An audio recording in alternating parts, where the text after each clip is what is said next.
Matthew chapter 24 verse 11. And many false prophets shall rise and shall deceive many.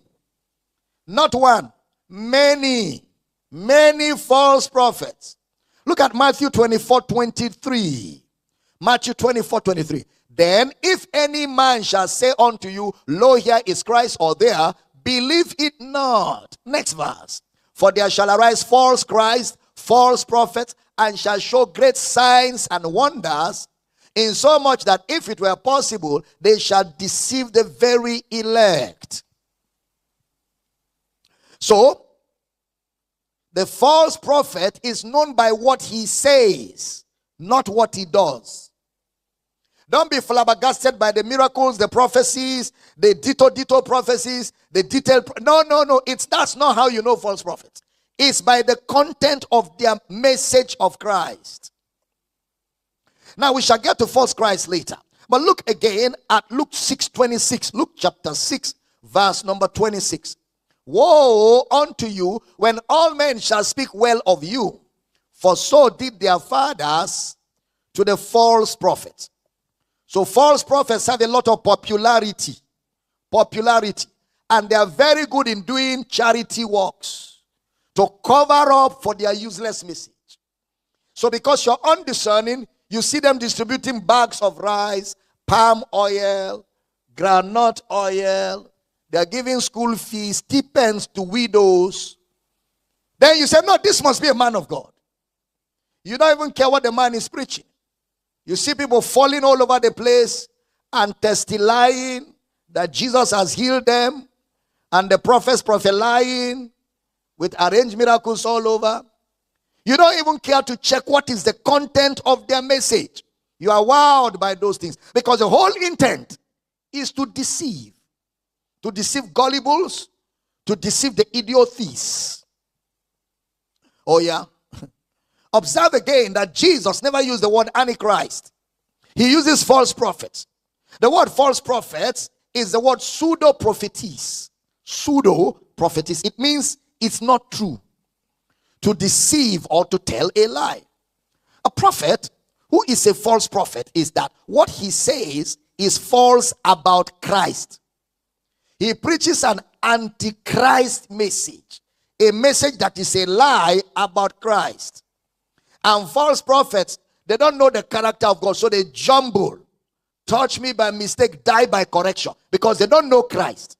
So they have a bipolar God that they preach. But you need to listen if you're discerning to what the man is saying about Christ and the consistency of the message. Of course, they can do wonders. He can do miracles, as we have seen even in the Bible. Now, Jesus doesn't use the word antichrist. He uses the word false prophets. And an example of that is Acts 13 verse 6. Pay attention. Acts chapter 13 verse 6. And when they had gone through the isle unto Paphos, they found a certain sorcerer, a false prophet, a Jew, whose name was Bar-Jesus. False prophet. He had magic signs and wonders. Oh yeah, magic. They look very real. It's only a discerning man that will know that the spirit doing those things is not of God. 2 Peter 2:1. But there were false prophets also among the people, even as there shall be false teachers among you, who privately shall bring in damnable heresies, even denying the Lord that bought them, and bring upon themselves swift destruction. Now, he replaces the false prophets with false teachers. Is the word pseudo didaskalos. It doesn't mean he cannot teach. A false teacher can teach. But what is he teaching? What's the content of his message? A false teacher is known or identified by what he is teaching. By what he is teaching. So you can have a guy well dressed, well packaged, yet a false teacher. You can have a guy well dressed, well organized, cars, money, everything, but he's a false teacher. How do we know them? The content of the message. What is the man teaching consistently? You can also have a guy not looking nice, not packaged, but very sound teacher of the word. Some things people are attracted to that they call anointing is just their senses.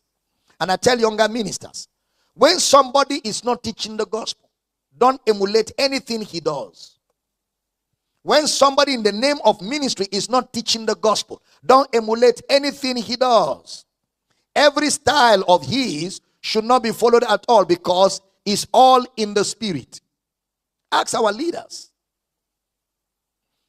In this church, we take time to sift whatever comes from our pulpit. There are those we teach some things together with. There are those I listen to. And if I'm led by the Spirit, I get to listen to them sometimes here. Because the moment you begin to see merit in falsehood, you have an integrity problem. The moment you begin to see merit in falsehood, you yourself, you have an integrity problem. And your message should reflect in your ministry. Your message should reflect in your pursuit.